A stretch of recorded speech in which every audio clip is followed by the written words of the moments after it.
નમસ્તે મિત્રો આજના આ કાર્યક્રમમાં આજે આપણે અંગ્રેજી ભાષામાં આઈડેન્ટિફિકેશન ઓફ ફંક્શન વિશે વાત કરીશું. એમાં સૌપ્રથમ ડિસ્ક્રાઇબ પર્સન વિશે વાત કરીશું. વાક્યમાં જ્યારે કોઈ વ્યક્તિ વિશે વર્ણન કરવામાં આવ્યું હોય ત્યારે તેને ડિસ્ક્રાઇબિંગ પર્સન કહેવામાં આવે છે. જેમ કે Hetal is the girl. Hetal એક છોકરી છે. પરીક્ષામાં આવું કોઈ વાક્ય પૂછવામાં આવે કે ભાઈ કમ્પ્લીટ ધ ફંક્શન, તો તમે આવું એક વાક્ય આપ્યું છે હેતલ ઇઝ ધ ગર્લ.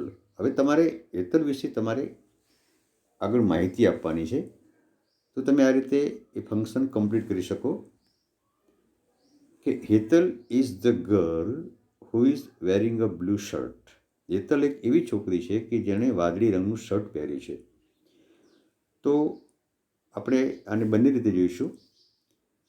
તો ડિસ્ક્રાઇબિંગ પર્સન એટલે કે વ્યક્તિનું વર્ણન આ વાક્યમાં થયેલું છે.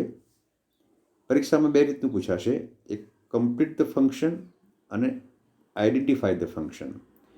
જો માત્ર અધૂરું વાક્ય આપ્યું હોય હેતલ ઇઝ ધ ગર્લ, તો તમારે એ ફંક્શન પૂરું કરવાનું રહેશે. અને જો વાક્ય આપી દેવામાં આવ્યું હશે, જેમ કે માની લો કે એ વાક્ય આપી દીધું છે Hetal is the girl who is wearing a blue shirt, તો અહીંયા તમારે ફંક્શનને ઓળખાવવાનું છે. તો ડિસ્ક્રાઇબિંગ પર્સનની અંદર વ્યક્તિનું વર્ણન કરવામાં આવ્યું હોય છે કે વ્યક્તિને ઓળખવા માટે, તો અહીંયા હેતલ નામની છોકરીને ઓળખવા માટે શું નિશાની છે, તો કે એક બ્લુ શર્ટ એને પહેર્યું છે. તો હુ વડે વાક્ય રચના બનાવીને તમે વ્યક્તિનું વર્ણન કરી શકો. Harish is the boy. હવે આનું ફંક્શન કમ્પ્લીટ કરવું હોય તો Harish is the boy whose parents are doctors. Harish એક એવો છોકરો છે કે જેના માતા પિતા ડૉક્ટર્સ છે. તો આ એક વર્ણન થયું. કયા હરીશની વાત છે કે જેના માતા પિતા ડૉક્ટર છે. 3-4 હરીશ હોય તો તમે કહી શકો કે જેના માતા પિતા ડૉક્ટર છે એ હરીશની આપણે વાત કરીએ છીએ. તો અહીંયા એક વર્ણનની વાત થઈ. તો હુઝ વડે પણ તમે વ્યક્તિનું ડિસ્ક્રિપ્શન કરી શકો છો. Rameshbhai Yagnik is the teacher. Rameshbhai Yagnik એક એવા શિક્ષક છે. કેવા શિક્ષક છે કે Rameshbhai Yagnik is the teacher who teaches Sanskrit, કે જે સંસ્કૃત શીખવાડે છે. માની લો કે 3-4 વ્યક્તિનું નામ રમેશભાઈ યાજ્ઞિક છે, તો જે સંસ્કૃત ભણાવે છે, મોટી શાળાઓમાં મોટો સ્ટાફ હોય, ક્યાંક એવું બને કે 2 કે 2થી વધારે નામવાળા વ્યક્તિઓ એક જ નામ ધરાવતા હોય, તો આપણે એની ઓળખાણ કરવા માટે, એનું વર્ણન કરવા માટે આપણે કોઈ ખાસિયત એની દર્શાવવી પડે. તો મિત્રો પહેલું ફંક્શન આપણે જોયું ડિસ્ક્રાઇબિંગ પર્સન. એમાં વ્યક્તિનું વર્ણન કરવામાં આવે છે, જેમાં તમે હુ વડે, હુઝ વડે કે હુમ વડે, એટલે કે આ સંયોજકો તરીકે આપણે એનો ઉપયોગ કર્યો છે WH વર્ડનો, અને એ પ્રમાણે તમે એનું વર્ણન કરી શકો. હવે આપણે આગળ જોઈએ ડિસ્ક્રાઇબિંગ પ્લેસ. પ્લેસ એટલે સ્થાન, જગ્યા. મોટા ગામ કે મોટા શહેર, મોટી જગ્યાની વાત છે, લોકેશનની વાત નથી. લોકેશન અને પ્લેસમાં થોડોક ફરક છે. તમે મોટા શહેર, નગર, દેશ કે રાજ્ય, એને આપણે પ્લેસ તરીકે લઈશું. Modhera is the village which is famous for the sun temple. Modhera એક એવું ગામ છે કે જે ગામ સૂર્ય મંદિર તરીકે જાણીતું છે. હવે આમાં જે મોઢેરા પ્લેસ છે એનું આપણે વર્ણન કર્યું કે ભાઈ એ સ્થળ કેવું છે, તો કે એ સ્થળ એવું સ્થળ છે કે જે મોઢેરાના સૂર્ય મંદિર તરીકે આપણે એને ઓળખીએ છીએ. તો અહીંયા એનું વર્ણન થયું, પ્લેસનું વર્ણન થયું. મોઢેરા એક પ્લેસ છે, એનું આપણે વર્ણન કેવી રીતે કર્યું કે એ સૂર્ય મંદિર તરીકે જાણીતું છે. આપણે વિચનો ઉપયોગ કર્યો. Patan is the city which was the capital city of Gujarat in the times of Siddharaj Jaysinh. Siddharaj Jaysinh મહારાજા થઈ ગયા. એમના સમયમાં પાટણ જે છે એ ગુજરાતની રાજધાની હતી. તો આપણે એ સ્થળનું વર્ણન કર્યું કે ભાઈ પાટણ કેવું, તો કે ભાઈ સિદ્ધરાજ જયસિંહના સમયમાં, મહારાજ સિદ્ધરાજ જયસિંહના સમયમાં પાટણ એક ગુજરાતની રાજધાની હતી. તો આપણે એનું વર્ણન કર્યું. હવે પશુ પક્ષી અને નિર્જીવ માટે આપણે વીજ શબ્દનો ઉપયોગ કરીએ છીએ. અહીંયા આપણે સ્થળનું વર્ણન કર્યું છે. તો સ્થળ માટે આપણે વીજ શબ્દનો પ્રયોગ કર્યો છે. કોઈ વસ્તુનું વર્ણન કરવું હોય તો આપણે કઈ રીતે કરીશું એના વિશે વાત કરીએ. The mobile which is lying on the table is made in India. જે મોબાઈલ ટેબલ પર પડ્યો છે એ મોબાઈલ મેડ ઇન ઇન્ડિયા છે, મેડ ઇન ઇન્ડિયા છે. એ જ પ્રમાણે the car that is white near the temple is mine. સફેદ રંગની કાર જે મંદિરની નજીકમાં છે એ મારી કાર છે. તો આપણે વસ્તુનું વર્ણન કર્યું કે કેવા રંગની, તો કે સફેદ રંગની. ક્યાં છે, તો કે મંદિરની નજીક છે. અહીંયા લોકેશન પણ કહી શકાય.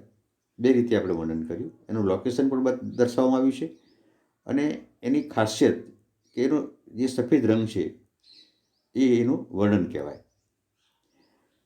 એ જ પ્રમાણે this is the watch that was gifted by my uncle on my birthday. આ એ ઘડિયાળ છે કે જે ઘડિયાળ મારા કાકા, મામા, માસા, ફુવા, તમને જે ગમતા હોય તે, એમના વડે મને ભેટ આપવામાં આવી હતી. તો આ વસ્તુનું વર્ણન કરવામાં આવ્યું છે. તો વસ્તુ માટે આપણે વિચનો ઉપયોગ કરીએ છીએ અને વ્યક્તિ માટે આપણે હુનો ઉપયોગ કરીએ છીએ. આ ખાસ ધ્યાન રાખજો. હવે એ જ રીતે અંગ્રેજીમાં ડિસ્ક્રાઇબિંગ પ્રોસેસ નામનું ફંક્શન આવે છે, જેમાં બે કે બેથી વધારે ક્રિયાઓ દર્શાવવામાં આવી હોય. જેમ કે take a glass of water, એક ગ્લાસ પાણી લો, આ એક ક્રિયાપદ થયું. ઇટ સમ સુગર, એમાં ખાંડ નાખો. And squeeze a lemon in it, એમાં લીંબુ નીચોવો. એન્ડ સ્ટીયર ઇટ, એને જરા હલાવો. તો જ્યારે બે કે બેથી વધારે ક્રિયાઓ સિરીઝમાં આવે અને કોઈ વસ્તુ બનતી હોય તો આપણે એને પ્રોસેસ કહીએ છીએ. એમાં પ્રોસેસિંગનું ફંક્શન રહેલું છે અથવા ડિસ્ક્રાઇબિંગ પ્રોસેસ એવું આપણે કહી શકીએ. બીજું ઉદાહરણ લઈએ. Put a deep pan on the gas stove. Gas stove ઉપર એક કઢાઈ મૂકો. એડ સમ ઓઇલ, એમાં તેલ નાખો. And boil it for 5 minutes, 5 minute સુધી એને ગરમ કરો, ઉકાળો. Then add some potato chips, પછી એમાં તમે બટાટાની કાતરી નાખો. તો એક પ્રોસેસ થઈ. બે કે બેથી વધારે ક્રિયાઓ જ્યારે એકી સાથે બનતી હોય છે ત્યારે એ ડિસ્ક્રાઇબિંગ પ્રોસેસ છે એવું આપણે કહી શકીએ. આ પ્રોસેસ એટલે પ્રક્રિયા જેમાં બે કે બેથી વધારે ક્રિયાઓ સિરીઝમાં થતી હોય, એક પછી એક થતી હોય. ડિસ્ક્રાઇબિંગ એક્શન, તમામ ટેન્સીસ જે છે જેમાં આપણે મુખ્ય ક્રિયાપદનો ઉપયોગ કરીએ છીએ એ બધા જ વાક્યો ડિસ્ક્રાઇબિંગ એક્શન છે એવું કહી શકાય. જેમ કે Mala cooks food in the kitchen, Mala રસોડામાં રાંધે છે. તો અહીંયા રાંધવાની ક્રિયા છે એટલે એક્શન છે. એ જ પ્રમાણે Chirag goes to school every day, Chirag દરરોજ શાળાએ જાય છે. My grandfather tells us stories every night. તો અહીંયા ક્યાંક રાંધવાની, ક્યાંક જવાની, ક્યાંક કહેવાની ક્રિયા બની રહી છે, એક્શનની વાત થઈ છે. તો આપણે ડિસ્ક્રાઇબિંગ એક્શન એવું કહી શકીએ. એ જ પ્રમાણે પરીક્ષામાં ડિસ્ક્રાઇબિંગ ઓપ્શન માટેનું પણ ફંક્શન પૂછી શકે. ઓપ્શન એટલે કે વિકલ્પ. જેમ કે we shall visit a zoo or a museum. We don't have much time. આપણી પાસે વધારે ટાઈમ નથી, આપણે મ્યુઝિયમ અથવા તો ઝૂ એટલે પ્રાણી સંગ્રહાલયની મુલાકાત લઈશું. તો અહીંયા ઓપ્શનની વાત આવી. ડિસ્ક્રાઇબિંગ ઓપ્શન, અહીંયા આઈધર ઓરનો પણ આપણે ઉપયોગ કરી શકીએ. What will you take, T or coffee, તમે શું લેશો, ટી કે કોફી. જ્યારે ઓપ્શનની વાત આવે છે ત્યારે એ વાક્યમાં ડિસ્ક્રાઇબિંગ ઓપ્શનનું ફંક્શન રહેલું છે એવું આપણે કહી શકીએ. આ બંને વાક્યોમાં આપણે આઈધર ઓરનો પણ ઉપયોગ કરી શકીએ. He will buy either a scooter or a motorcycle. એ કાં તો સ્કૂટર ખરીદશે કાં તો મોટરસાયકલ ખરીદશે. જ્યારે વાક્યમાં આવો વિકલ્પ આવે ત્યારે એ વાક્યમાં ડિસ્ક્રાઇબિંગ ઓપ્શનનું ફંક્શન રહેલું છે એવું આપણે કહી શકીએ. હવે લોકેશન એટલે ખાસ સ્થળ, જગ્યા. અગાઉ પ્લેસ અને લોકેશનમાં થોડોક જ ફરક છે. પ્લેસ જ્યારે કહો છો ત્યારે આખું એક ગામ કે નગર કે રાજ્ય કે દેશની વાત થાય છે. પણ અહીંયા આપણે ફિક્સ લોકેશન, એક માઇનર જેને કહી શકીએ. Our school is near the post office. અમારી શાળા પોસ્ટ ઓફિસની નજીકમાં છે. મોટાભાગના પ્રિપોઝિશનવાળા જે વાક્યો હોય છે એ વાક્યોમાં લોકેશનનું ફંક્શન રહેલું હોય છે. મારી શાળા પોસ્ટ ઓફિસની નજીકમાં છે. એ જ પ્રમાણે the mobile tower is beside the highway. Mobile tower જે છે એ હાઈવેની બાજુમાં છે. એ જ પ્રમાણે a lion was in the cage. સિંહ પાંજરામાં હતો. તો પાંજરામાં હતો અહીંયા ઇન જે છે એ લોકેશન દર્શાવે છે. એ પ્રમાણે નિયર જે છે એ પણ લોકેશન દર્શાવે છે. બિસાઇડ છે લોકેશન દર્શાવે છે. તો મોટાભાગના પ્રિપોઝિશનલ જે છે જેમાં આપણે પ્રિપોઝિશનનો ઉપયોગ કર્યો હોય એવા સેન્ટેન્સને ડિસ્ક્રાઇબિંગ લોકેશન તરીકે આપણે લઈ શકીએ.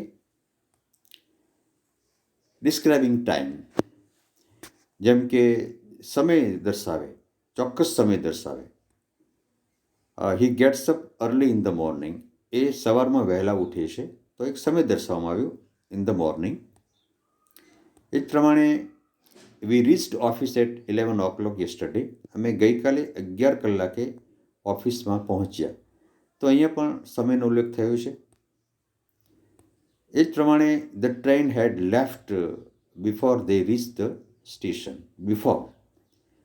Before they reach the station. તો અહીંયા પણ કોઈક ચોક્કસ સમય દર્શાવવામાં આવ્યો છે કે અમે પહોંચ્યા એ પહેલાં ટ્રેન ઉપડી ગઈ હતી. તો જ્યારે કોઈ સમયનો ઉલ્લેખ કરવામાં આવે ત્યારે વાક્યમાં ટાઈમ એટલે કે ડિસ્ક્રાઇબિંગ ટાઈમનું ફંક્શન રહેલું છે એવું આપણે કહી શકીએ. હવે ડ્યુરેશન ઓફ ટાઈમ એટલે કે સમયગાળો. પહેલાંમાં ચોક્કસ સમય હતો, હવે આમાં સમયગાળાની વાત આવે છે. She has waited for an hour. 1 કલાક સુધી તેણે રાહ જોઈ. હવે 1 કલાક એટલે 60 મિનિટ, તો એક સમયગાળો થયો. He lived in Ahmedabad for 10 years. એ 10 વર્ષ સુધી અમદાવાદમાં રહ્યો. તો 10 વર્ષ એ સમયગાળો છે. એ જ પ્રમાણે mister Mehta taught English from 1990 to 2018. તો 1990થી 2018 તો એક સમયગાળો દર્શાવે છે. તો ડિસ્ક્રાઇબિંગ ડ્યુરેશન ઓફ ટાઈમનું ફંક્શન આમાં રહેલું છે. હવે ડિસ્ક્રાઇબિંગ પોઈન્ટ ઓફ ટાઈમ, ખાસ સમયબિંદુ, જેમ કે Sunil has been driving car since 2001. 2001થી તો પોઈન્ટ ઓફ ટાઈમનો ઉલ્લેખ કરવામાં આવ્યો છે. પહેલાંમાં ડ્યુરેશન હતું, આમાં પોઈન્ટ ઓફ 2001થી તો એક સમયબિંદુ છે. એ જ પ્રમાણે he has been working in this office since 2002. 2002થી. જો ડ્યુરેશનની અંદર શરૂઆત અને અંત હોય છે, આમાં અંત નથી. એ 2002થી આ ઓફિસમાં કામ કરે છે. તો આને પોઈન્ટ ઓફ ટાઈમ નું પોઈન્ટ ઓફ ટાઈમનું ફંક્શન છે એવું કહી શકાય. Mister Mehta has been teaching English since his appointment. જ્યારથી એમની નિમણૂક કરવામાં આવી ત્યારથી મિસ્ટર મહેતા ઇંગ્લિશ ભણાવે છે. તો પોઈન્ટ ઓફ ટાઈમ માટેનું ફંક્શન છે જેમાં આપણે સિન્સનો ઉપયોગ કરીએ છીએ. Inquiry as nature. તમામ પ્રકારના પ્રશ્નો જે છે, પ્રશ્ન વાક્યો, એના આપણે ઇન્ક્વાયરી એઝ નેચર તરીકે લઈ શકીએ. Where is an SBI. State bank of India ક્યાં છે? માહિતી મેળવવા માટે આપણે ઉપયોગ કરીએ છીએ. When will you return home. તમે ઘરે ક્યારે પાછા ફરશો? એ જ પ્રમાણે how will you go to Bombay. તમે મુંબઈ કેવી રીતે જશો? તમામ પ્રશ્નો જે છે એને ઇન્ક્વાયરી એઝ નેચર તરીકે એમાં ફંક્શન રહેલું છે આપણે કહી શકીએ. Who, whom, whose, which, how long, how much, how many, how deep, how often. આ તમામ પ્રશ્નસૂચક શબ્દો જેનો આપણે ઉપયોગ માહિતી મેળવવા માટે કરીએ છીએ. તમામ ઇન્ટ્રોગેટિવ સેન્ટેન્સ જે છે એને ઇન્ક્વાયરી એઝ નેચર તરીકે આપણે એમાં ફંક્શન રહેલું છે કહી શકીએ.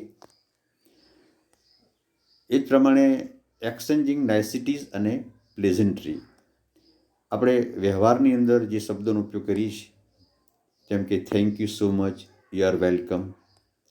એ જ પ્રમાણે would you like some more tea, more coffee અથવા મોર ટી, યસ પ્લીઝ. આ એક પ્રકારની જેને કહેવામાં વિનય દર્શાવતા વાક્યો છે, જેમાં વિનય હોય એવા વાક્યો કે એવા શબ્દોને આપણે એક્સચેન્જિંગ નાઇસિટીઝ કહીએ. નાઇસ એટલે સુંદર, જેમાં આપણું સારું દેખાય એવા શબ્દો, જેમાં આપણી ખુશી પ્લેઝન્ટ્રીઝ દેખાય, જેમાં આપણે ખુશી વ્યક્ત કરીએ છીએ એવા શબ્દો જે વાક્યમાં આપણે વાપરીએ છીએ, એ વાક્યોમાં એક્સચેન્જિંગ નાઇસિટીઝ અથવા તો પ્લેઝન્ટ્રીઝનો ઉલ્લેખ થયો છે એવું આપણે કહી શકીએ. હવે ડિસ્ક્રાઇબિંગ કમ્પેરિઝનની વાત કરીએ. જ્યારે બે વસ્તુઓ વ્યક્તિઓનું કમ્પેરિઝન કરવામાં આવે ત્યારે એમાં ડિસ્ક્રાઇબિંગ કમ્પેરિઝનનું ફંક્શન રહેલું છે. જેમ કે Mukesh is taller than Rakesh, Mukesh Rakesh કરતાં વધારે ઊંચો છે એટલે કે મોટો છે ઊંચાઈની દ્રષ્ટિએ. The cow is more useful than the buffalo, ભેંસ કરતાં ગાય વધારે ઉપયોગી છે. તો આમાં કમ્પેરિઝન કરવામાં આવી. એ જ પ્રમાણે mister Pandya is senior to mister Dave. તો અહીંયા સિનિયર એટલે કે કોઈ એક વ્યક્તિ બીજી વ્યક્તિ કરતાં કાર્યક્ષેત્રમાં વહેલી લાગી છે, કોઈને કોઈ રીતે એનું કમ્પેરિઝન કરવામાં આવે છે. એવા વાક્યોમાં ડિસ્ક્રાઇબિંગ કમ્પેરિઝનનું ફંક્શન રહેલું છે. તમામ પ્રકારની જે ડિગ્રી આવે છે, પોઝિટિવ ડિગ્રી, કમ્પેરેટિવ ડિગ્રી અને સુપરેટિવ ડિગ્રી, ડિગ્રીનું કોઈ પણ વાક્ય આવે ત્યારે એમાં ડિસ્ક્રાઇબિંગ ફંક્શન રહેલું છે એવું આપણે કહી શકીએ. તો મિત્રો, આજના કાર્યક્રમમાં મેં શક્ય હોય એટલા, આમ તો ઘણા બધા ફંક્શન છે, પણ માધ્યમિક શાળામાં જે ફંક્શનનો ઉપયોગ થાય છે એ ફંક્શનને મેં વાત કરી. આશા કરું છું કે આ કાર્યક્રમ તમને ગમ્યો હશે. આભાર.